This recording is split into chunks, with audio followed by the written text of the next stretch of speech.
નમસ્કાર મિત્રો, આપણે બધા ડુંગળીનો ઉપયોગ કરીએ છીએ તો ડુંગળીના જે ફોતરા હોય એને આપણે ફેંકી દેતા હોઈએ છીએ. પરંતુ મિત્રો હવે તમારે ડુંગળીના ફોતરાને ફેંકવાના નથી.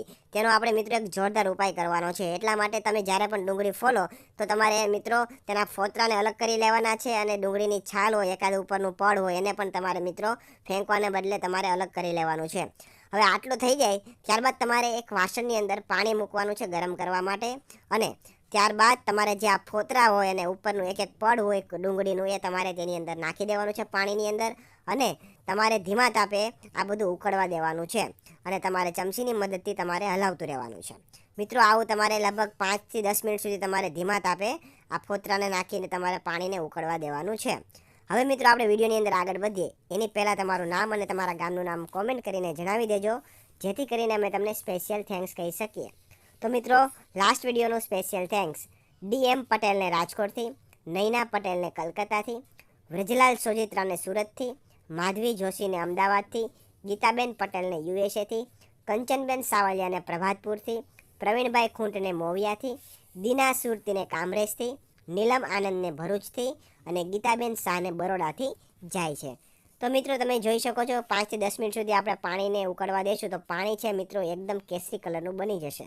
હવે મિત્રો તમારે ગેસ બંધ કરી દેવાનો છે અને જે આ પાણી છે એને મિત્રો તમારે ગરણીની મદદથી અલગ વાસણની અંદર ગાળી લેવાનું છે, જેથી કરીને ફોતરા ને બધું અલગ થઈ જાય. અને જે ફોતરા અને જેની છાલની અંદર જે અર્ક હોય, જે પોષક તત્વો હોય, એ બધા પાણીની અંદર આવી જાય ઉકાળશો એટલે. હવે તેને ગાળી લેવાનું છે. હવે મિત્રો તમારે આ એક અલગ વાસણની અંદર ગળાઈ જાય પછી તમારે તેની અંદર મિત્રો 1 ચમચી જેટલા બેકિંગ સોડા નાખવાના છે. અને ત્યારબાદ હવે તમારે થોડું એની અંદર વિનેગર ઉમેરવાનું છે. જેવું તમે વિનેગર ઉમેરશો એટલે તમને આ પ્રકારનું રિએક્શન જોવા મળશે. અને તમારે બધું મિક્સ કરી લેવાનું છે અને ત્યારબાદ આ મિશ્રણને તમારે મિત્રો ઠંડુ પાડવા દેવાનું છે. એકદમ વ્યવસ્થિત ઠંડુ પડી જાય ત્યારબાદ જે પણ તમારા ઘરે પાણીની બોટલ હોય, કોલ્ડ્રિંક્સની બોટલ હોય ખાલી, તેની અંદર મિત્રો તમારે ભરી લેવાનું છે. અને ઉપરનું જે સ્પ્રેયરવાળું જે અલગથી મળતું હોય તમારે સ્પ્રેયર ફિટ કરી દેવાનું છે, એટલે તમારી બોટલ સ્પ્રેવાળી બની જશે.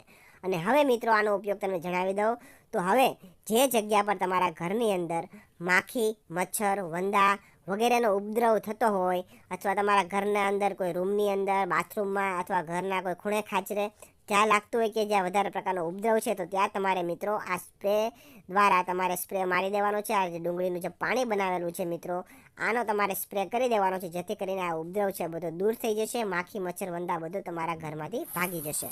તો મિત્રો જો તમને મારો વિડીયો પસંદ આવ્યો હોય, આ ઉપાય તમને ગમ્યો હોય તો કોમેન્ટ કરીને જણાવી દેજો. વિડીયોને લાઇક કરી દેજો, શેર કરી દેજો તમારા મિત્રો સુધી. અને આવા જ નવા વિડીયો જોવા માટે આપણા ફેસબુક પેજને ફોલો કરી દેજો અને યુટ્યુબ ચેનલને પણ મિત્રો તમે સબસ્ક્રાઈબ કરી દેજો. ધન્યવાદ.